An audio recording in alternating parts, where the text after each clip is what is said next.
प्रभु केवल देखते हैं अपनापन, अपनापन। बड़ा सुंदर प्रसंग है ये। श्री रघुनाथ जी नाम के एक भक्त का है जो रघुनाथ दास गोस्वामी हैं, उनसे ये अलग है। बड़ा करुणा में प्रसंग है और उनकी उत्तम भक्ति का चमत्कार है, प्रकाश है। और ऐसे भक्त से अपना संबंध स्थापित करने वाले को भगवत प्राप्ति सहज में हो जाती है। इस प्रसंग में ये देखने को मिला कि स्वयं में तो उस कोटि की भक्ति नहीं, लेकिन भक्त को अपना मानने के कारण ये मेरा है, ये मेरे हैं, और पूर्ण अनन्य हो गए, तो उनको वही बात मिली जो रघुनाथ दास जी को मिली। ये महापात्र रघुनाथ की चर्चा है। कृष्णचंद्र इनके महान भगवत भक्त पिता हुए रघुनाथ जी के, उनका नाम था कृष्णचंद्र महापात्र। ये धनी मानी थे, खूब वैभव था, और ये सदैव संतों की सेवा करते रहते थे। प्रायः ये देखा गया कि जहां जिन घरों में संत महात्माओं का आवागमन या संतों की शरणागति है, उनके यहाँ भक्ति का प्रकाश निश्चित होता है, कोई न कोई महाभागवत प्रकट होता है। ये कृष्णचंद्र जी महाभाग्यवान हुए क्योंकि इनके ऐसा महान महिमा में रघुनाथ नाम का पुत्र जो भगवत अनुराग से युक्त हुआ। बड़ा सौभाग्य है जिनके घरों में भगवत भक्ति होती है या भगवत आराधना से युक्त कोई संतान होती है। ये सदैव संतों का खूब स्वागत करते, इनके घर में आनंद ध्वनि मची ही रहती। संत बड़े करुणामय हैं, जहां जाते हैं खूब भगवत चर्चा करना इनका स्वभाव होता है। नाम कीर्तन तो इनका व्यसन होता है, तो जिस घर में जाते हैं नाम कीर्तन भगवत चर्चा कथा तो बड़ा जय ध्वनि मची रहती, आनंद की गूंज मची रहती। और धन था ही तो खूब संत सेवा उत्साह से करते। वो बड़े भाग्यशाली हैं जो संत सेवा में अनुराग रखते हैं। भगवान की कृपा से श्री कृष्णचंद्र महापात्रा के यहाँ रघुनाथ नामक एक बालक का प्रादुर्भाव हुआ। रघुनाथ का स्वभाव बच्चापन से ही बहुत गंभीर रहना, सुशील, नम्र और संतों के समीप बैठना। और संत जनों में एक भागवती कैसी प्रेरणा रहती कि वो किसी से भी, आप भजन करते भजन किया करो, आप नाम जप किया करो, आप पाठ किया करो, थोड़ा समय ध्यान किया, वो जरूर उनका स्वभाव है। उनके हृदय में ऐसी उदार वृत्ति बनी ही रहती, वो सबको प्रेरित कर, एक ही माला कर लिया करो, 5 मिनट ही नाम की, किसी तरह ये जीव प्रभु से जुड़े, इसका मंगल हो जाए। अभी छोटे बालक ही हैं रघुनाथ जी, और संतों के मुख से सुन करके भगवान नाम जपना चाहिए, जीवन का उद्देश्य है भगवत प्राप्ति आदि आदि। ये जब सुनते तो उनके हृदय में, निर्मल हृदय में एक संस्कार बैठ गया, मुझे नाम निरंतर जपना है और मुझे भगवान जी से मिलना है। जैसे एक दिन एकांतिक में छोटी बच्ची कह रही थी, हमें श्री जी से मिलना है। कैसी हैं श्री जी, कैसे मिलेंगे श्री जी? अगर ये बात आ रही है तो महामोद की बात है। निर्मल हृदय में ये बात आ रही, निश्चित हृदय में भक्ति का विकास होगा, निश्चित भगवत प्राप्ति की आगे चलकर ऐसी प्रबल लालसा होगी कि समस्त भोगों से विरक्त होकर ठाकुर जी प्रियाजू के प्रति तड़पण प्रारंभ हो जाएगी। श्री रघुनाथ जी के भी हृदय में बात उसी बच्चापन से ही बैठ गई कि भगवान नाम जपना ये जीवन का परम लाभ है। अब तो एकांत में वो प्रभु के नाम का स्मरण करना, घर में जो ठाकुर जी विराजमान थे बार बार दंडवत करना। छोटे से बालक है, जब देखा कोई नहीं तो बार बार ठाकुर जी को दंड, देखो ये कृपा संतों की। छोटे बच्चा है, बार बार ठाकुर जी को देखते हैं, साष्टांग दंडवत होते हैं, हाथ जोड़कर खड़े हो जाते हैं, ठाकुर जी की प्रदक्षिणा करते हैं। धीरे धीरे इनकी अवस्था 17 वर्ष की हुई। माता पिता ने उनका विवाह किया। कलावतीपुर के गंगाधर करण नाम के धनी मानी पुरुष की एक अन्नपूर्णा नाम की कन्या से इनका विवाह हुआ। अन्नपूर्णा के 7 भाई थे और उनमें से सबसे छोटी कन्या थी, तो ये बहुत दुलारी थी और धनी मानी थे ही। तो रघुनाथ जी के साथ उनका ब्याह हुआ और खूब आदर सत्कार, सम्मान, प्रियता जैसे रिश्ते नातेदारों की होती है। रघुनाथ दास जी को बहुत चुभा हृदय में कि मेरे हृदय की तो विकलता थी कि प्रभु मिले और ये क्या हो रहा है। प्रभु मुझे क्यों बांध दिए? हृदय में बड़ी विकलता। जब पहले समय की जबकि ये चर्चा है, बहुत कम अवस्था में ब्याह हो जाता। अगर 17 वर्ष की अवस्था थी तो 13-14 वर्ष की अन्नपूर्णा जी की अवस्था होगी। बहुत छोटी अवस्था में ब्याह हो जाते थे। सुलक्षणा, सुंदर, सुशील और बहुत ही सुंदर, ऐसा उसका सरल स्वभाव अन्नपूर्णा का, लेकिन इनके हृदय में चुभन, नहीं प्रभु मुझे नहीं चाहिए, ये सांसारिक प्रियता नहीं चाहिए, मुझे आपके सिवा किसी से अपनापन नहीं करना। 17 वर्ष की अवस्था है। इस अवस्था में तो यौवन अवस्था का ऐसा आंधी भरा स्वभाव जागृत होता है जिसमें सब भूल जाता है। शास्त्र क्या कहते हैं, गुरुजन क्या कहते हैं, जीवन का उद्देश्य क्या। लेकिन देखो संत कृपा का प्रभाव, ऐसी भक्ति दृढ़ है कि इनको खुशी नहीं हुई। माता पिता ने अपनी प्रसन्नता के लिए इनका ब्याह किया। अब तो ये उदासीन रहते, लेकिन वो अन्नपूर्णा ऐसे मंगल स्वभाव की, कभी इनसे कोई प्रश्न नहीं किया। हृदय से निश्चय किया, मेरे जीवन धन, मेरे प्राणनाथ चाहे जिस स्थिति में रहे, कभी इनको प्रतिकूलता नहीं दूंगी और सदैव इनके अधीन रहूंगी, उसका निश्चय। इनके पिता जब देखे हमारे बेटे का ब्याह हो गया तो एक प्रसन्नता आई और इन्होंने विचार किया, जिस जिसको हमने ब्याज में पैसा दिया था अब किसी का ब्याज नहीं लेंगे। एक उत्साह वृत्ति, सबका ब्याज माफ कर दिया। और जब किसी को कोई आवश्यकता होती उनके पास आते, बस दे देते। जब आपको अनुकूल पड़े तो वापस कर देना, ना पड़े तो कोई बात नहीं, क्योंकि उनके हृदय में बड़ा आनंद, भगवान ने बहुत कृपा की। सुंदर बहू, सुंदर बेटा और संपत्ति थी ही। धीरे धीरे धीरे धीरे संतों की भी समाज का आना, लोगों की, गरीब लोगों की याचना से धन देना, भगवान बड़े लीला बिहारी हैं। धीरे धीरे धन जाता रहा। अब उनके हृदय में कमाने की तो कोई चेष्टा ही नहीं थी। शरीर भी वृद्ध था, रघुनाथ जी के जो पिताजी थे, और जो धन था वो धीरे धीरे जाने लगा। ये भगवान की कृपा होती है। अब उनके हृदय में चिंता आने लगी कि मेरा बेटा, मेरा बहू, जो हमारी संपत्ति वो धीरे धीरे तो छीन हो रही, इनका कैसे काम चलेगा। और अब मैं कुछ कर सकता नहीं, और ये तो बावरा एकांत में ही बैठा रहता है, कोई कार्य तो करता नहीं। रघुनाथ जी कोई कार्य नहीं, बस एकांत में बैठे प्रभु का ध्यान करना, उन्हीं का नाम जप करना। धीरे धीरे उनका शरीर बीमार हुआ और ऐसा लगा कि अब हमारे प्राण निकल जाएंगे। रघुनाथ को समीप बुलाया, मरणासन शैया पे है, और बुला करके कहा, बेटा मैं चाहता हूं कि कभी मेरे नाम का कोई कर्जा न रह जाए।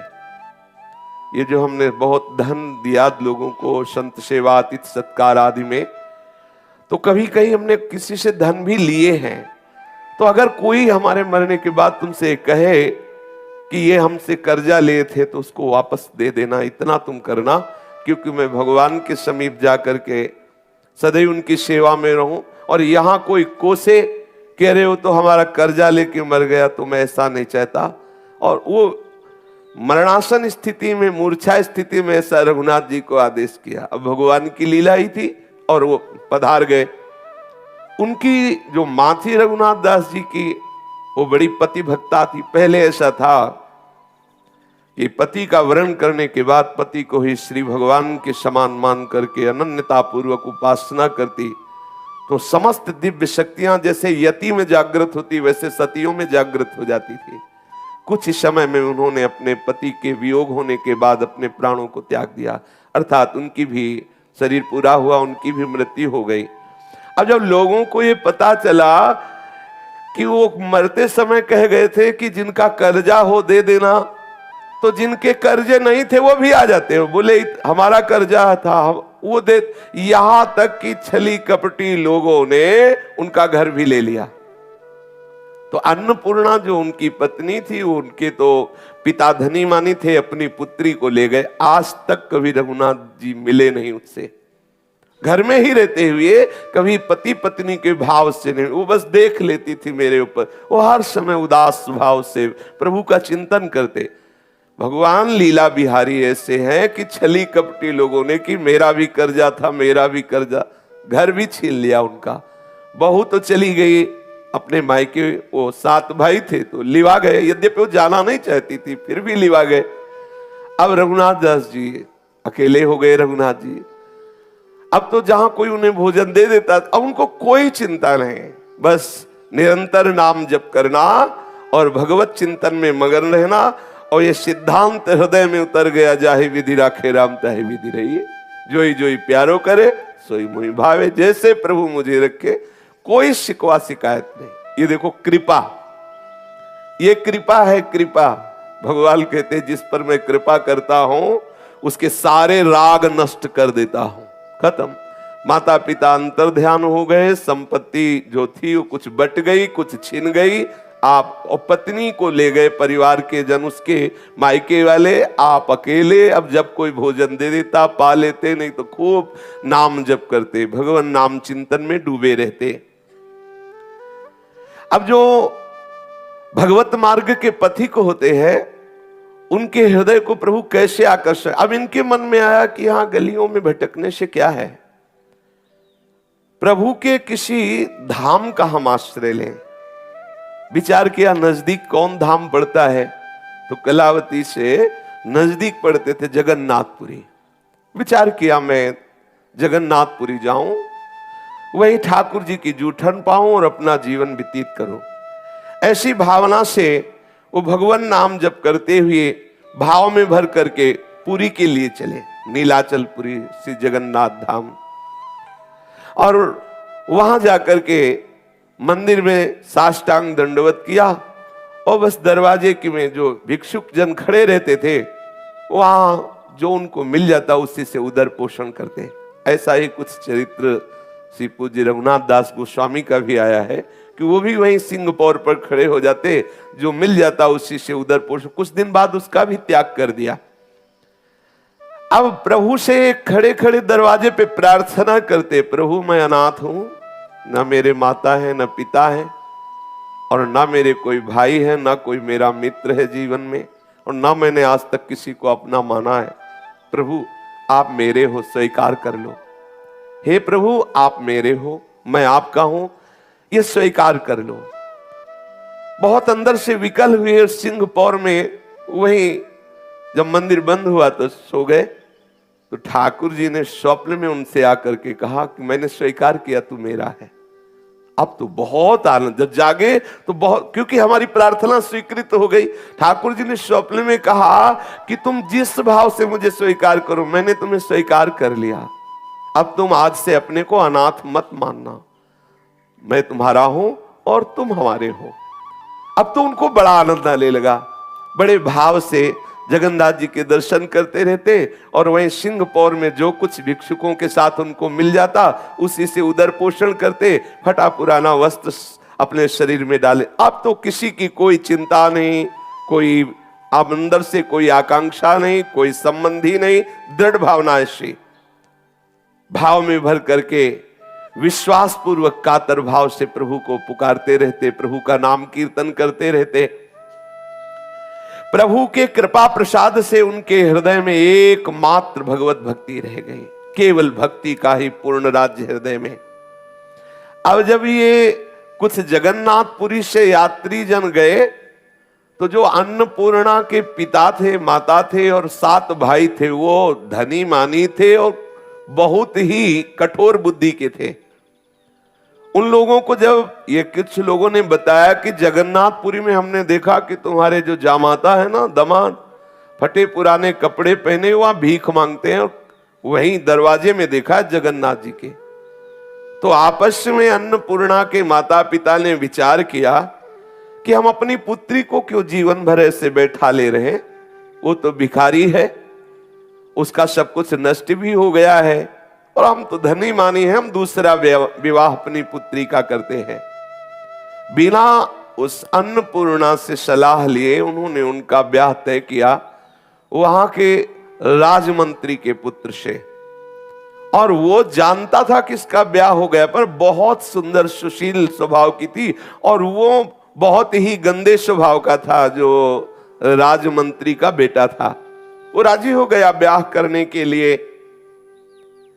अब पिता की ये बात जब अन्नपूर्णा के कान में पहुंची धीरे धीरे कि हमारा दूसरा विवाह हो रहा है राजमंत्री के लड़के से, अब तो वो बहुत कांप गई।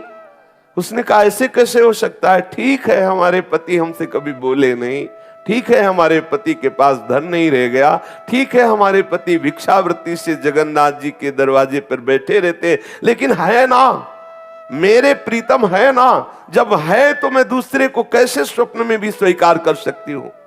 ये निष्ठा। अब तो हृदय व्याकुल होने लगा कि ये कैसे धूर्त हमारे माता पिता हैं। माता पिता तो व्यभिचार प्रवृत्ति से बचाते हैं बच्चों को, और ये हमें व्यभिचारी बनाना चाहते हैं। हमारे पति हैं, जब है तो दूसरा पति कैसे स्वीकार किया जा सकता है? अब वो हृदय में बहुत ही दुखी, अंदर से अस्वीकार करे, पर 7 भाई माता पिता कैसे वो बोल। पहले बहुत ही गंभीर सौम्य स्वभाव के बच्चे होते थे, उत्तर देने में बहुत ही संकोच, और फिर स्त्री शरीर। गंगाधर और मंत्री पुत्र दोनों ने ये दृढ़ निश्चय कर लिया कि अब विवाह पक्का, फाल्गुन शुक्ला पंचमी तिथि तय हो गई। अन्नपूर्णा ने जब ये सब बातें सुनी तो विचार किया और जगन्नाथ जी का स्मरण किया। प्रभु ऐसा कैसे हो सकता है? मेरे पति आपकी शरण में और मुझे दूसरे के साथ जाना पड़े। मैंने निश्चय किया है कि जिनसे मेरा ब्याह हुआ वही मेरे प्रीतम है। प्रभु आप ही मेरी रक्षा कर सकते हो। अब मन में उपाय सोचती, भगवान जगन्नाथ जी का स्मरण करती कि प्रभु आप तो असंभव को भी संभव कर सकते हैं। हे प्राणनाथ, क्या मेरे पति के जीवित रहने पर मैं दूसरा विवाह करूं? ये क्या उचित होगा? ये क्या धर्मयुक्त होगा? और प्रभु मेरे हृदय में किंचन मात्र ऐसी आकांक्षा नहीं, इसलिए मुझे बचा लो। मैं इन लोगों से वैर विरोध नहीं कर सकती। नाथ, जो जो भी विपत्ति में पड़ा आपने उबारा। मेरे अंदर तो भक्ति भी नहीं है, भजन भी नहीं है, पर तुम्हारी महिमा सुनी। प्रभु आप कृपा करो, किसी भी तरह मुझे बचा लो इस भारी विपत्ति से। मैं कभी भी व्यभिचार प्रवृत्ति से युक्त नहीं होना चाहती। पति के होते हुए हमें दूसरे की तरफ आंख उठा के देखो, ऐसा स्वप्न में नहीं हो सकता। देखो कैसी निष्ठा। हे विपत्ति से उद्धार करने वाले, संसार समुद्र से पार करने वाले, हे करुणामय कृष्ण, हे जगन्नाथ मुझ पर कृपा करो। अंदर ही अंदर वो प्रभु से प्रार्थना करने लगी। रात दिन बैठे बैठे घुटती। अब उसे खाना पीना अच्छा नहीं लगता, बोलना चलना अच्छा नहीं लगता। रातों जग करके जगन्नाथ जी को पुकारती रहती, कोई ऐसा उपाय कर दो जिससे मेरा ब्याह रुक जाए। एक दासी थी जो अन्नपूर्णा को मां की तरह दुलार किया था। धाय मां उसे कहते हैं, प्रकट करने वाली मां और उसकी सेवा करने वाली धाय मां। बड़े घरों में सेविका रूप से आजीवन दासी भाव से जो रहती थी, वो धाय मां के समीप गई और उसकी गोद में बैठकर कहा कि मां मुझे बचा लो। मैं अपने धर्म से भ्रष्ट नहीं होना चाहती, और ये दुष्टता का रूप लिए हुए मेरे माता पिता मंत्री के पुत्र के साथ ब्याह निश्चय कर चुके हैं फाल्गुन शुक्ला पंचमी को। कोई उपाय बताओ, नहीं तो आपसे सच्ची कहती हूं मैं आत्महत्या कर लूंगी, लेकिन किसी दूसरे को छूने भी नहीं दूंगी। धाय मां ने कहा, बेटी तू चिंता मत कर, मैंने तुझे पाला पोसा है। कोई न कोई नीलाचल नाथ जगन्नाथ जी महाराज कोई न कोई उपाय जरूर करेंगे, आप तो निश्चिंत रहे। दासी एक दिन विचार करते हुए निकली और मोहल्ले में पता लगाया। बहुत बड़ा नगर था कलावती। मोहल्ले में पता लगा कोई जगन्नाथपुरी जा रहा है क्या, तो उसको पता लगा कि कुछ लोग जगन्नाथ जी के दर्शन करने जा रहे हैं। वो आई और अन्नपूर्णा से कहा कि बात बन गई, जगन्नाथ जी के दर्शन करने अपने ही मोहल्ले के कुछ भगत लोग जा रहे हैं। आप एक पत्र लिखो और वो पत्र रघुनाथ जी को ढूंढ कर दे देंगे, और वो आ जाएंगे तो ब्याह रुक जाएगा। वो रोक सकते हैं, वो तुम्हारे पति हैं, वो आ जाएंगे तो अपने आप समाज है, समाज सब साथ हो जाएगी और तुम्हारा ब्याह रुक जाएगा। उसने एक पत्र लिखा, हे प्राणनाथ, हे जगन्नाथ, मैं आपको प्रणाम करती हूं। मेरे प्रीतम आपकी ही शरण में है, मैं उनकी दासी हूं। आगामी फाल्गुन शुक्ला पंचमी के दिन राजमंत्री के पुत्र के साथ मेरा विवाह होना निश्चित किया गया है। यदि आपने कृपा न की और आकर के विवाह न रोका तो मैं निश्चित कहती हूं उसी शाम को आत्महत्या कर लूंगी, लेकिन अपने पातिव्रत धर्म से मैं विचलित नहीं होने वाली। समय तक आपकी बाट देखूंगी, यदि आप आए नहीं तो मैं अपने शरीर को नष्ट कर दूंगी, प्राण त्याग दूंगी। ये धर्मवान जो निष्ठावान जन है वो इंद्रिय जन सुखों के लिए अपने धर्म का त्याग नहीं करते। अन्नपूर्णा ने दासी के हाथ में, धाय मां के हाथ में पत्र दिया।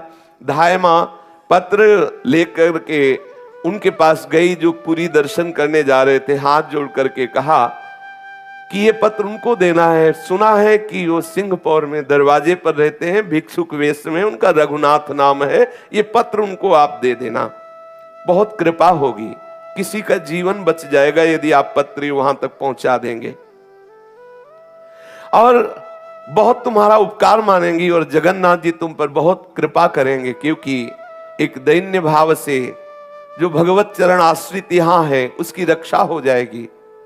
वो भक्त हृदय उन लोगों ने कहा आप चिंता मत करो, जगन्नाथ जी के दर्शन करके अब हमारा दूसरा कार्य यही रहेगा, रघुनाथ जी को खोजना। कहीं भी जगन्नाथपुरी में है तो जब तक वो मिलेंगे नहीं, उनको पत्र नहीं दूंगा, तब तक वापस नहीं आऊंगा, आप चिंता मत करो। बड़ी सहानुभूति प्रकट की, उन लोगों ने भरोसा दिया और वो पुरी के लिए रवाना हुए। माघ महीना के शेष होते होते वो पुरी पहुंच गए। कई दिनों तक दर्शन करके वो खोज करते रहे, क्योंकि कुछ समय के लिए रघुनाथ दास जी वहां आते और जो कुछ मिलता लेते और एकांत में समुद्र किनारे बैठ करके भगवान नाम जप करते। तो एक दिन अकस्मात मंदिर के सिंह पौर पर उन्होंने देखा फटे पुराने वस्त्र, मलिन वेश और ओठ हिल रहे हैं, भगवान नाम चल रहा है। पूछा तुम्हारा रघुनाथ नाम है? उन्होंने कहा जी। तो उन्होंने कहा तुम्हारी पत्नी ने पत्र दिया है। विचार किए कि जगन्नाथ जी के सिवा मेरा तो कोई है नहीं, पर अगर वो जगन्नाथ धाम में पत्र भेजा है तो जगन्नाथ जी के लिए ही है, इस भावना से ले लिया और पहले प्रभु को अर्पित किया। ऐसे देखो प्रभु ये पत्र आया है, जैसे निमंत्रण से नरसिंह जी को आया तो पहले निमंत्रण ठाकुर जी के चरणों आपके लिए आया, हम तो दास है, हमारा क्या। ठाकुर जी ने निमंत्रण में जो जो लिखा था वैसे ही पूरा भात भरा। वैसे ही उपासक को हर प्रसंग से शिक्षा लेनी चाहिए। अपने पास कोई संबंधी नहीं है, हमारे संबंधी श्री प्रियालाल हैं। कोई भी निमंत्रण, कोई भी व्यवहार पहले ठाकुर जी के सिंहासन में, कोई पत्र आया है पहले ठाकुर जी, फिर सेवक रूप से आप उसको देख सकते हैं। पहले अपने आराध्य देव वो जाने, उनका निमंत्रण, उनके संबंध से हमारा जाना आना हो सकता है, मिलना हो सकता है, हमारा सीधा संबंध प्रभु से। श्री रघुनाथ जी ने पत्र से जगन्नाथ जी को दिखाया, देखो पत्र आया है। फिर उन्होंने पढ़ा, पढ़ते ही चित्त व्याकुल हो गया, क्योंकि मेरी पत्नी इसलिए व्याकुल नहीं हुआ। एक जीव जो इस शरीर से संबंध मानता है और यह शरीर प्रभु का शरणागत है और वो आत्महत्या कर लेगा, इस बात से वो व्याकुल हो गए। और अब फाल्गुन शुक्ला पंचमी के केवल 10 दिन शेष रह गए हैं, और पुरी से अगर पैदल चला जाए तो 1 महीना का रास्ता है, पहुंच नहीं सकता। अगर हम भागें भी तो नहीं पहुंच सकते, और वो शाम तक आत्महत्या कर लेगी अगर उस तिथि को ना पहुंचे। क्या करूं? थोड़ी देर विचार करने लगे, फिर एकदम प्रसन्न हुए, जो जगन्नाथ जी चाहेंगे वही होगा। पत्र हमने उनको दिखा दिया। मनोरथ कल्पद्रुम तो जगन्नाथ जी हैं, कृपा सागर हैं, विपत्ति नाशक हैं, उनको जैसा उचित होगा वो करेंगे।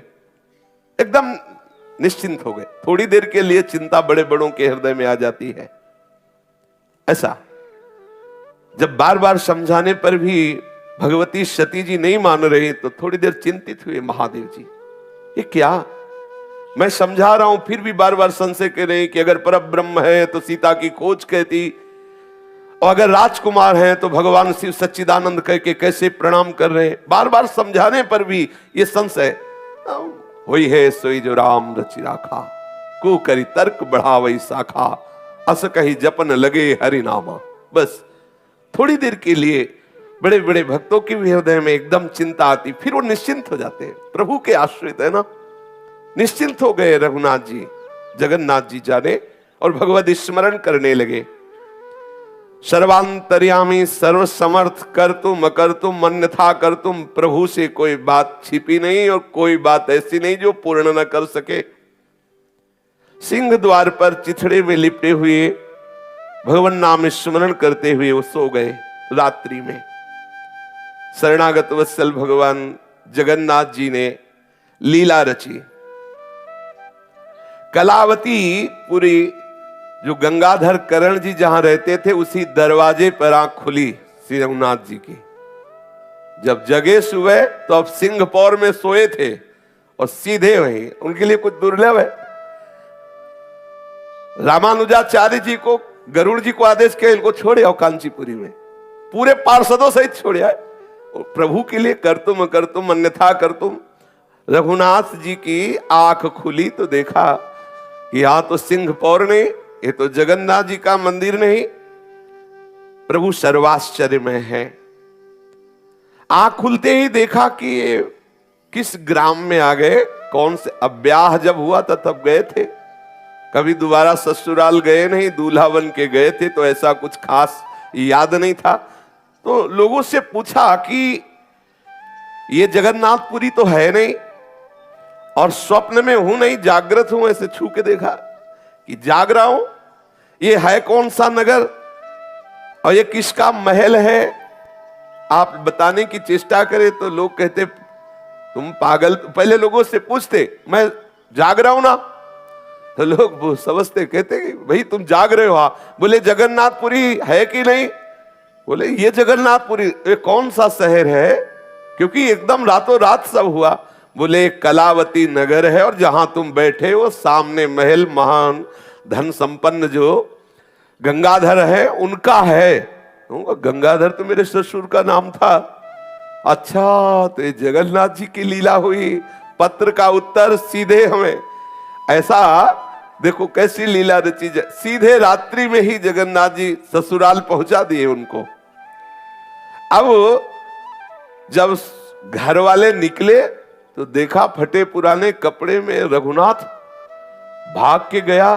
लड़का जो 7 भाई थे बोले सब गड़बड़ हो गया क्या, बोले वो आ गया, अन्नपूर्णा का जो पति था वो तो सामने दरवाजे में बैठा हुआ है। भागे माता पिता और बाहर जाके बोले अरे बेटा बाहर क्यों बैठे हो। ये लोग सब बड़े कपटी स्वभाव के थे और तत्काल हाथ पकड़कर घर के अंदर आए कि कोई जान न पावे कि ये इनका दामाद है, क्योंकि ब्याह तय हो गया है, फिर लोग हंसी उड़ाएंगे। अंदर ले गए। अन्नपूर्णा ने जे ही देखा पति आए तो मानसिक प्रणाम किया, एकांत में बैठी हुई थी। बहुत जगन्नाथ जी के प्रति बार बार अहो प्रभु बड़े कृपालु, बड़े कृपालु। नेत्रों से प्रेमाश्रु धारा बहने लगी, ध्यान में मगन हो गई प्रभु की। प्रभु आज मैंने देख लिया, आप हमारी आर्त पुकार सुन लिए। प्रभु तुम्हारे बिना ऐसा कौन खेल कर सकता है? अभी 10 दिन बकाया है और पहले ही हमारे पति को भेज दिया। वो बहुत आनंद में मगन है। रघुनाथ तन मन की शुद्ध भूले हुए जगन्नाथ जी से बात कर रहे अंदर ही अंदर, प्रभु कैसे कृपाल हो, कैसे लीलाधारी हो। और पत्नी भी उनके भाव में डूब रही, और ये सब पूरा परिवार जल रहा है। अब क्या किया जाए, ये तो आ गया, अब क्या किया जाए, क्योंकि अगर ये यहां जीवित है तो ब्याह कैसे हो सकता, समाज भी तो है। और आपस में बैठ करके सलाह करने लगे। तो सास ने कहा तुम चिंता मत करो, विधान सब बनाएंगे, पहले कुछ खवा पिया के इसे राजी करें। भोजन पवाया, कपड़े अच्छे दिए और कहा कि आप बहुत दिनों बाद पधारे हैं, बड़ी कृपा है, आप कमरे में विश्राम करें। अन्नपूर्णा मन में डर गई कि ये कपटी लोग जो हमारे ना चाहने पर भी ब्याह तय कर रहे थे, हमारे पति से इतना प्रेम दिखा रहे हैं, इसमें कोई कपट है। अंदर ही अंदर वो समझ गई कि ये जैसे कटोरा तो सोने का है लेकिन भरा उसमें विष है। प्रियता तो दिखा रही है जामाता जैसी ही कि भाई हमारा दामाद आया है, लेकिन अंदर इनकी जरूर छल कपट है। हृदय में वो विचार करें कि प्रभु हमें डर लग रहा है कि कोई न कोई ये विषम लीला न कर दे। अब जब वो सैया पर लेटे हुए हैं कमरे में, रघुनाथ जी धीरे धीरे पतिव्रता अन्नपूर्णा जी गई और उनके चरणों को स्पर्श किया, धीरे धीरे चरण दबाने लगी और उनके मन में बहुत बातें आ रही कि मैं अपने पति से बोलूं, लेकिन एक भी शब्द ना बोल पाए। रघुनाथ जी देखा कि पत्नी चरण दबा रही, शांत गंभीर। उनके भी मन में आया कि मैं इसको ढांढस बनाऊं, लेकिन ना वो कुछ बोल पाए ना वो कुछ बोल पाए। अन्नपूर्णा के माता आई और बोली चलो चलो, देखो थके हुए आए, उनको सोने दो, तुम हटो। और बेचारी बहुत लज्जा संकोच से उसको हाथ पकड़ करके अन्नपूर्णा का ले गई एकांत कमरे में, तू यहां बैठ, दामाद को सोने दे। और वो समझ गई कोई न कोई इनकी ऐसी मंत्रणा होगी जिससे हमारे पति की हानि हो। एक कोठरी के कोने में गंगाधर, उसकी पत्नी और 7 पुत्र मिलकर विचार किया क्या किया जाए, इसको रात में मार दिया जाए। तो उन्होंने कहा अगर ऐसे मारोगे तो अन्नपूर्णा हल्ला मचा देगी, कोई ऐसा उपाय करो जिससे अन्नपूर्णा भी न जान पाए ये मर जाए, और सुबह हम लोग ये कह देंगे कि काले सर्प ने काट खाया और ये मर गए, और फिर कोई बात नहीं होगी, फिर तो ब्याह हो ही जाएगा, वो तो तय ही है फाल्गुन शुक्ला पंचमी को। अब वो सलाह षड्यंत्रकारी माता पिता और भाइयों ने किया और बहुत ही तीक्ष्ण विष मंगाया गया, और संध्या काल के जो भोजन की तैयारी थी, सुंदर सुंदर पुआ, खीर, पूड़ी और मिठाई, सब में विष मिला दिया। देखो कैसी पाप मूर्ति ये परिवार के जन है, सब में विष मिला दिया कि इस भिखारी को मार दो और उस राजमंत्री के पुत्र के साथ जो ब्याह तय है, हमारी पुत्री का ब्याह हो जाएगा। वो समझ गई कि कुछ ना कुछ तो गड़बड़ है।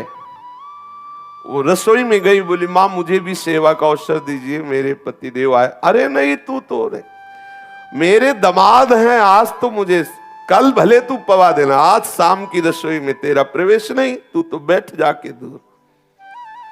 ना तो पति से मिलने दे रही है ना रसोई में आने दे। अब उसको पक्का विश्वास हो गया, तो उसने धाय मां से कहा कि तुम कृपा करो, हमें किसी तरह संकेत मिलना चाहिए कि इन लोगों का क्या षड्यंत्र हो रहा है, कोई न कोई तो है, मेरा हृदय कह रहा है कुछ न कुछ तो ये गड़बड़ कर रहे हैं, कुछ न कुछ मेरे पति का अहित करना चाहते हैं।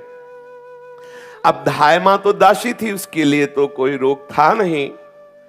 वो धीरे से वहां की सब रसोई के रहस्य को जान करके आई और कहा बेटी ये तो बहुत बड़ी निंदनीय बात है कि तुम्हारे माता पिता और भाई मिलकर बहुत तीक्ष्ण जहर इस स्वादिष्ट भोजन में मिलाया गया है और ये सब तुम्हारे पति को मारना चाहते हैं।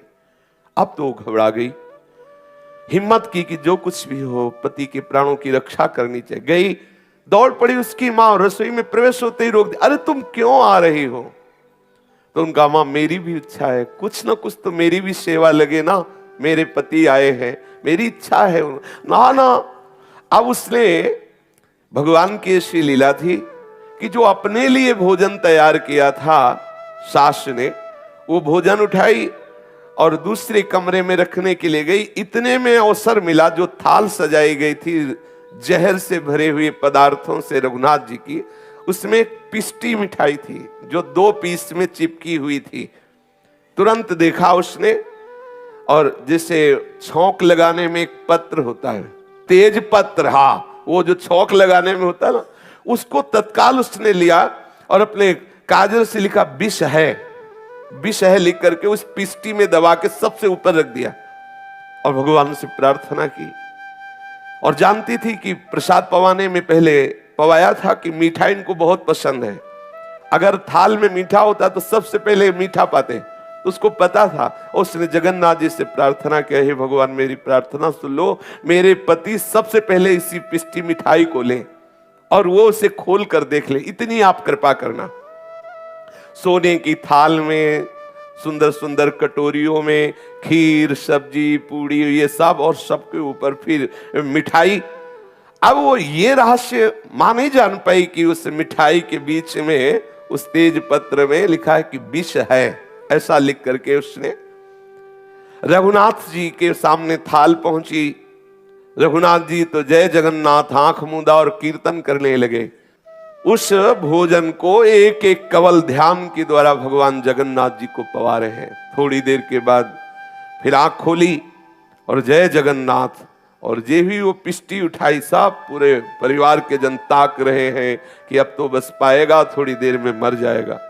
ऐसे पिष्टी खोली तो नजर बचा के ऐसे देखा कि विष है। खिड़की से पत्नी भी देख रही थी तो उन्होंने ऐसे देखा। पत्नी समझ गई कि देख लिया, बहुत प्रसन्न हुई, हट गई वहां से। अब वो विचार करने लगे कि ये तो हमने जगन्नाथ जी को अर्पित कर दिया। जो वस्तु जगन्नाथ जी को अर्पित कर दिया, जब प्रभु को भोग लगा दिया, अपने लोग हो तो कह दे कोई साक्षात थोड़ी लगाया, तो भावना में लगा है, हम नहीं पाएंगे, जहर है इसमें। लेकिन निष्ठा, उन्होंने कहा जब हमने जगन्नाथ जी को पवा दिया, मेरे प्रभु ने पा लिया, तो फिर क्या, मरना तो एक बार है ही ना। हम प्रभु को अर्पित किए हुए प्रसाद को नहीं छोड़ सकते। प्रभु को तो लगा दिया भोगो, अब कहे कि इसमें जहर है, फिर ऐसा नहीं। जय जगन्नाथ पाना प्रारंभ किया। जैसा पूर्ण पाया जाता है वैसे ही पाते पाते शरीर नीला होने लगा, क्योंकि जहर था ही। आंखों के सामने अंधकार छाया, मुरझाई गिर। अच्छा, वो अन्नपूर्णा जी इसलिए प्रसन्न है कि पति ने पढ़ लिया, आप काहे को खाएंगे, वो तो चली गई प्रसन्न होकर, भगवान ने मेरी बात सुन ली। और वो माता पिता भाई सब बिल्कुल खड़े हैं। पूरा प्रसाद जिसे पाया जाता, पाते ही आंखों के सामने अंधेरा छाने लगा, शरीर नीला पड़ने लगा, गिरे और प्राण निकल गए। जब उनको दुष्टों ने देखा कि मर गए तो धीरे से दरवाजा लगा दिया और कि थोड़ा और रात्रि हो जाए, फिर हम हल्ला मचा देंगे कि देखो दामाद को सांप ने काट खाया और ये मर गए, तो अन्नपूर्णा भी कोई शंका नहीं कर पाएगी, फिर हम इनको दफना देंगे।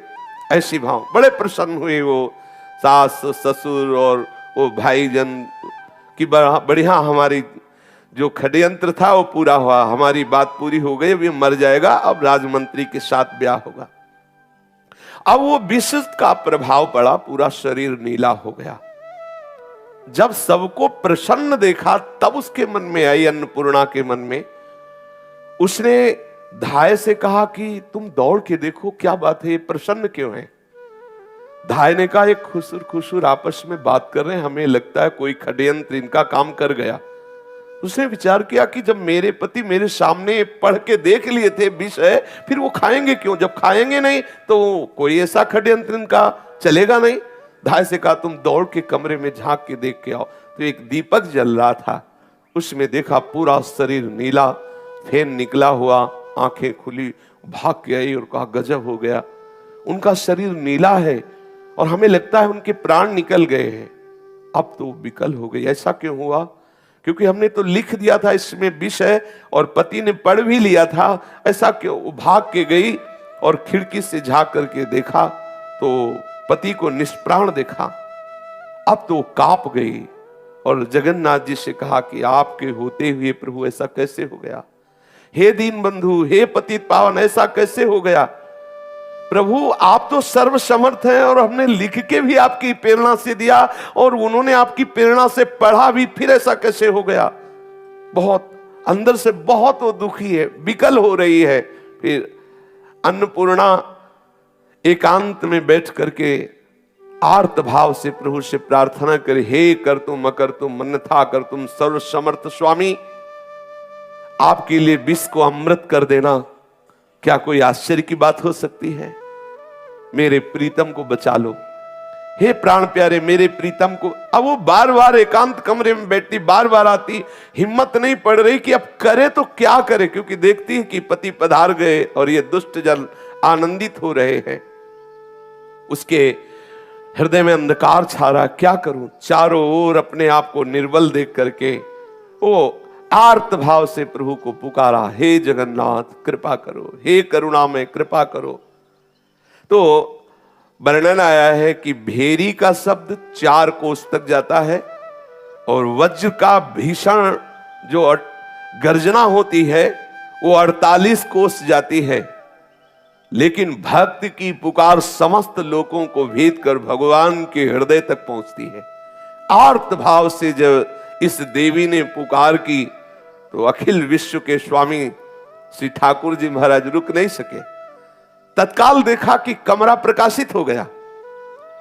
उसने खिड़की से झांक के देखा, कमरा प्रकाशित हो गया और नील श्याम मेघ जैसी अंग कांति है, नौ किशोर अवस्था है और रघुनाथ दास जी के सर को अपनी गोद में रख के जैसे मां दुलार करती ऐसे प्रभु हाथ फेरे। प्रभु का स्पर्श होते ही रघुनाथ जी दास जी के शरीर में जैसे बिजली दौड़ पड़ी हो। करतुम करतु है। सखाओं ने भी तो काली दह का जल पी करके, विषैला जल था, सबके प्राण निकल गए थे सखाओं के और गौओं के, लेकिन ठाकुर जी की दृष्टि पड़ते ही सब पुनः स्वस्थ हो गए। भगवत शक्ति में क्या नहीं हो सकता, भगवत कृपा से क्या नहीं हो सकता। अब वो बहुत आनंदित हुई। घनश्याम के श्याम अंग की कांति से संपूर्ण कमरा प्रकाशित हो रहा है। अब वो लोग तो प्रसन्न है, अलग कमरे में सब बैठे हुए कि बहुत बढ़िया बात बन गई, वो तो मरी गया है, अब उसको दफना देंगे और ब्याह हो जाएगा। लेकिन श्री ठाकुर जी की लीला, प्राणपति के मस्तक पर जगतपति का हाथ दे करके बहुत आनंदित हुई। ठाकुर जी ऐसे ऐसे हाथ फिरा रहे हैं।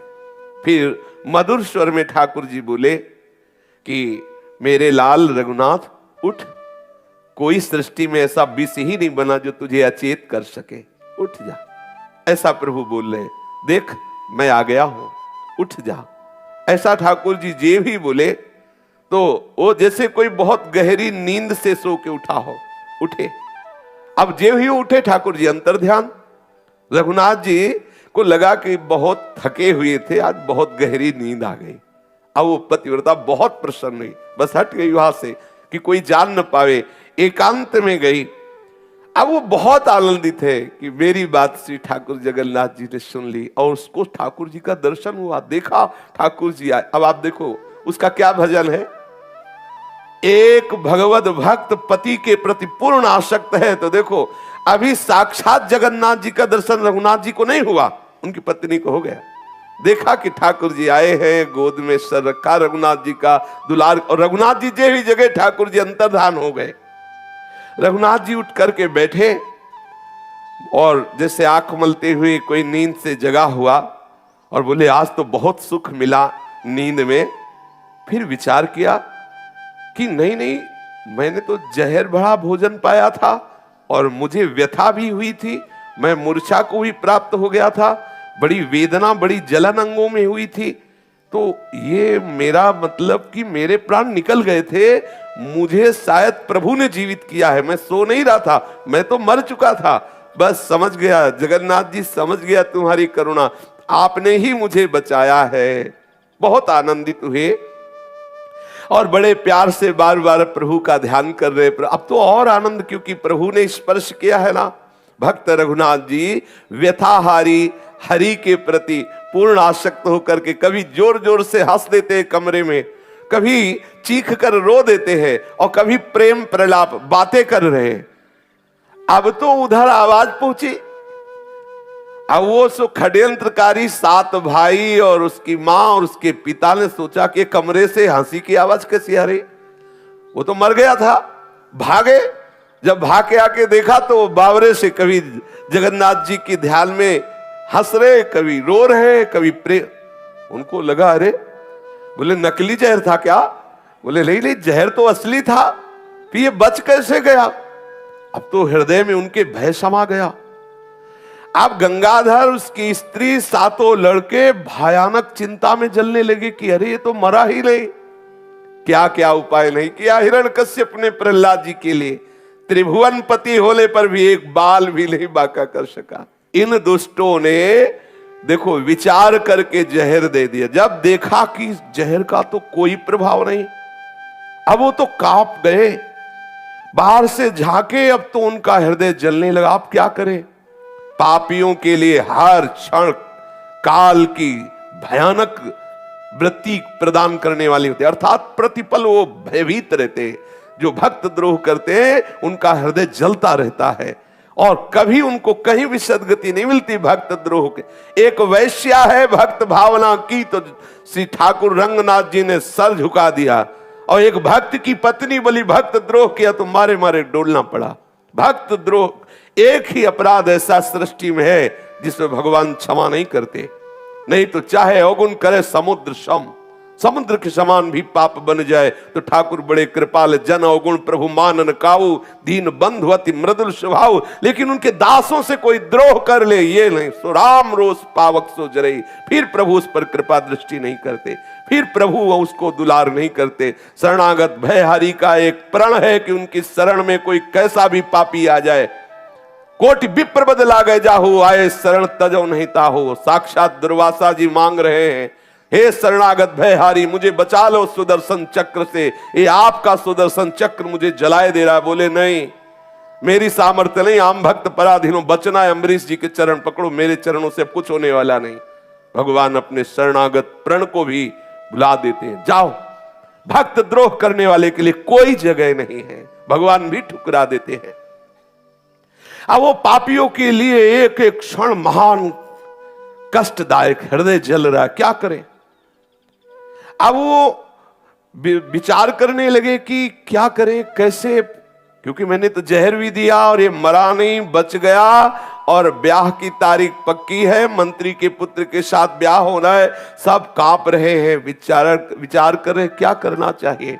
और इधर जय जगन्नाथ, जय हरि, जय जगन्नाथ, जय हरि, ये तो नाम कीर्तन करते, कभी नाचते, कभी हंसते, कभी गाते हैं।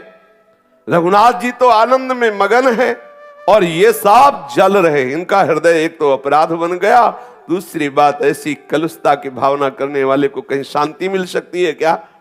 भक्त तो झूम रहा है और ये सब जल रहे। अब उनके हृदय में आया कि ये कोई मामूली आदमी नहीं है जो जहर खा करके भी जिंदा है। तो सबने में इशारे से विचार किया, इसी के पैर पकड़ो, फिर कोई बाद में चाल चली जाएगी, पहले तो पैर पकड़ो। सब गए, चरणों में सब प्रणाम किया और कहा कि मेरे से गलती हो गई, मुझे क्षमा करो।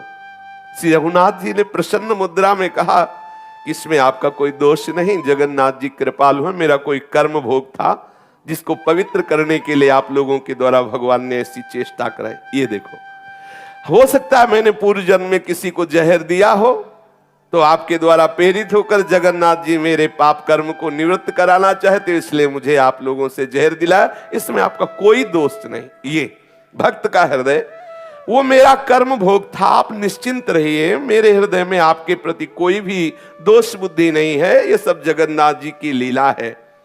अब आप आनंदित रहिए, मैं आपके प्रति तनिक भी द्रोह भाव नहीं कर रहा हूं, ऐसा।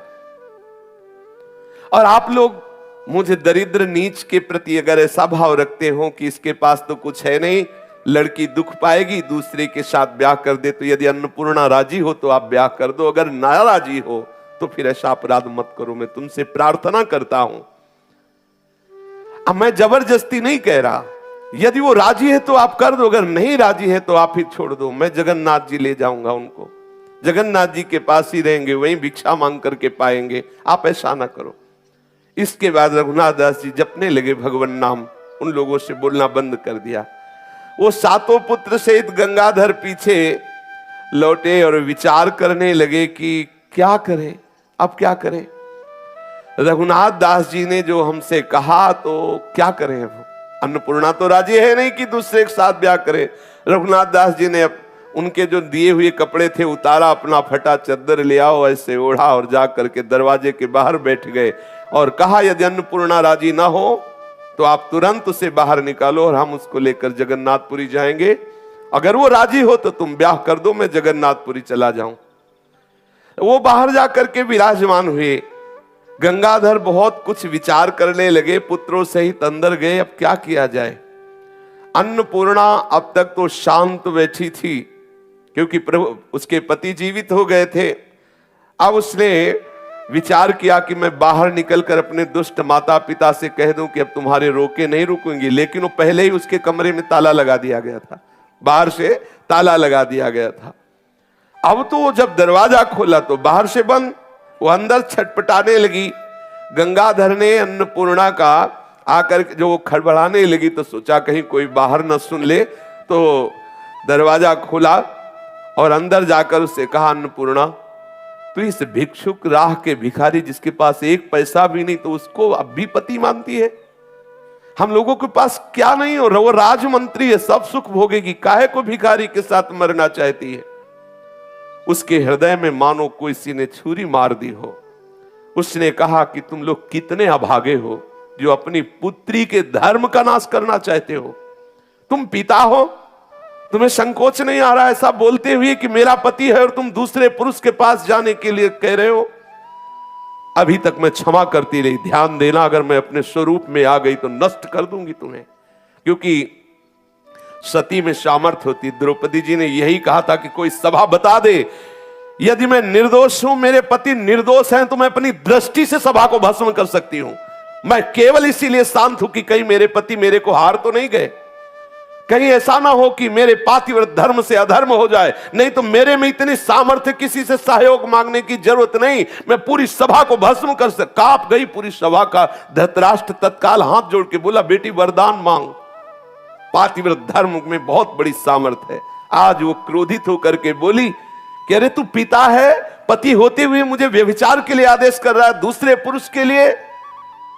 अगर मैं अपने स्वरूप में आ गई तो तुम सबको भस्म कर दूंगी, नष्ट कर दूंगी। तुम अभी जानते नहीं कि सती में क्या सामर्थ्य होती। निश्चित निश्चित एक पातिव्रत धर्म रखने वाली स्त्री किसी यति से कम नहीं है, उसमें उतनी ही सामर्थ्य होती है जितना एक यति में उतना एक सती में सामर्थ्य होता है। कांप गए, पूरे परिवार के जन कांप गए। अब वो हाथ कांपते हुए जोड़ रहे हैं और कह रहे मुझे क्षमा करो। अब तो एक ही उपाय दिखाई दे रहा है, किसी तरह इसको घर से निकालो, अपने पति के पास जाए। नहीं ऐसा, इतना उसका विकराल रूप देखा, दैवी शक्ति से संपन्न उन लोगों को लगा कि मैं भस्म हो जाऊंगा, हम सब नष्ट हो जाएंगे। उसने हाथ जोड़ करके कहा, बेटी तू अपने पति के साथ जा। रघुनाथ का प्रभाव तो देख ही चुके थे, जहर का भी प्रभाव, अन्नपूर्णा का ये रूप देखकर साक्षात दैवी शक्ति से संपन्न। अब तो वो सब हाथ जोड़ के कहने लगे, तुम जाओ अपने पति के साथ। गंगाधर ने कुछ प्रसन्नता प्रकट करने के लिए अन्नपूर्णा को कहा कि ये धन ले लो। उन्होंने कहा मुझे नहीं चाहिए, तुम्हारा एक कौड़ी धन नहीं चाहिए। और अपने पति के चरणों में प्रणाम किया और कहा, चलो प्रभु, मुझे कोई सुख सुविधा, मुझे किसी भी तरह के संसारिक घर की जरूरत नहीं, जहां आप हो आपके चरण ही हमारे लिए सब घर है। अन्नपूर्णा पति के चरणों में प्रणाम करके उसके साथ चल दिया। शीघ्र चलिए, ऐसे पापियों के बीच में एक मिनट भी यहाँ नहीं रुकना। ये दासी हर तरह से तैयार है, हर कष्ट सहेगी, पर आपके चरणों के समीप रहेगी। अब गंगाधर अपने लड़कों के साथ वापस आ गए। वो जय जगन्नाथ बोल करके अपनी पत्नी के साथ जगन्नाथपुरी की तरफ चलने लगे। अब इन पापियों को अब भी चैन नहीं पड़ा। विचार किया कि क्या किया जाए, अब क्या किया जाए, तो हमारी बात सब रद्द हो गई। अन्नपूर्णा की मैया ने कहा, एक बात है, मंत्री के लड़के को सूचना दे दो कि मैंने तो दिया लड़की तुम्हें अपनी, तुम छीनना चाहो तो छीन लो, मार डालो उसको, भिखारी को, और लड़की को ले जाओ। उसने तुरंत अपने पुत्रों को भेजा। पुत्र गए और मंत्री पुत्र से कहा कि ब्याह तो तुम्हारे साथ पक्का, हमने अपनी बहन दी, लेकिन वो एक भिखारी है, वो लिए जा रहा है तुम्हारी जो पत्नी बनने वाली थी, अगर तुम बचा सकते हो तो छीन लो और उसे मार दो। भगवान, ये बैर विरोध करने वाले भी किस मिट्टी से बने हैं, इनके हृदय में फिर भी शांति, लेकिन बेटी राजी, जाने दो। लेकिन फिर अब तो वो दुष्ट था ही, गलत प्रवृत्ति वाला था, राजमंत्री पुत्र था। उसने तत्काल सैकड़ों घुड़सवारों को आदेश किया, अस्त्र शस्त्र से सुसज्जित हो जाओ, और एक घोड़े पर वो स्वयं सवार हुआ और चला। अब घुड़सवारों की चाल और पैदल की चाल, नगर के बाहर ही देखा कि वो आगे जा रहे हैं पत्नी को लिए हुए रघुनाथ जी। घोड़ों की टाप सुनकर के अन्नपूर्णा पीछे मुड़ के देखा तो सैकड़ों घुड़सवार और वो राजकुमार, वो देखते ही डर गई और चिल्लाकर कहने लगी, ये नीच बदमाश लोग आ रहे हैं, प्रभु कैसे रक्षा करोगे मेरी। अब वो चीख के राजकुमार बोला, ए भिखारी, इस सुंदरी को छोड़ो, इस पर मेरा अधिकार है और मैं तुम्हें अभी नष्ट किए। रघुनाथ ने पीछे मुड़ के देखा कि तो नजदीक ही आ गए। वो भक्तों का तो एक ही आश्रय है प्रभु। उसने अपनी पत्नी से कहा रघुनाथ जी ने कि अन्नपूर्णा तुम निर्भय रहो, हम जानते हैं जगदीश को, बहुत कृपालु हैं, बहुत सामर्थ। अरे बोले अब ये आ गए, देखो ये आ गए और ये आपको मारेंगे और हमें ले जाएंगे, अब कैसे बच पाएंगे? बोले फिर भी आप निर्भय रहो, हम जानते हैं प्रभु हमारे बहुत लीला विहारी है, बहुत सामर्थ्यशाली है, तुम्हें बिल्कुल नहीं डरना चाहिए। उसने कहा कि मैं आपको छोड़कर इन दुष्ट के साथ नहीं जाना चाहती, ऐसे दुष्टों का एक क्षण भी हम संग नहीं करेंगे, प्रभु मुझे बचा लो। रघुनाथ जी जोर से हंसते हुए बोले तुम डरती क्यों हो? हमारे स्वामी की सामर्थ्य को तुम जानती नहीं हो? अरे विपत्ति क्या है? भक्तों के लिए विपत्ति क्या है?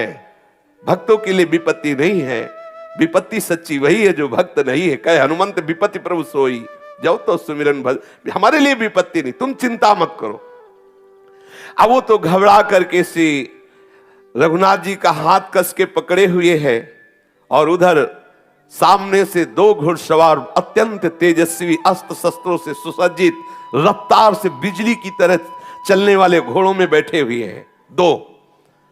वो नजदीक आए, इधर रघुनाथ की तरफ एक घुड़सवार, इधर एक घुड़सवार। कहा तुम चिंता मत करो, मैं तुम्हें देखकर ही समझ गया कि तुम विपत्ति में फंसे हुए हो। हम दो के लिए पूरे त्रिभुवन के आ जाए घुड़सवार तो भी काफी है, हम दो इनके ऊपर भारी रहेंगे, तुम चिंता मत करना। अब पीछे से वो जो मंत्री का पुत्र सैकड़ों हजारों घुड़सवारों के साथ था, उसने देखा कि लाखों घुड़सवार उसके साथ है, दो ही है और ये साक्षात नर नारायण भगवान है, और दिव्य अस्त्रों से सुसज्जित है, सर्वशक्ति संपन्न। उसको दिखाई दिया कि लाखों घुड़सवारों ने आकर के सुरक्षा कवच बना लिया है रघुनाथ और रघुनाथ की पत्नी का। तो वो एक कदम भी आगे नहीं बढ़ा, भयभीत होकर ही भाग गया। पुरी तक साथ गए, पुरी के तक साथ गए भगवान नर नारायण घोड़े पर सवार। अब तो एक अद्भुत आनंद दोनों के हृदय में, इधर इधर दोनों तरफ सुरक्षा के स्वरूप में लिए हुए प्रभु चल रहे हैं, अस्त्र शस्त्र, और बीच में रघुनाथ और उनकी पत्नी। जब जगन्नाथपुरी आई तब उन्होंने कहा तुम जाओ, क्योंकि हमें अब दूसरे कार्य करने हैं, और चिंता मत करना, जब कभी कोई आवश्यकता हो तो बुला लेना, आप जहां याद करोगे मैं आ जाऊंगा।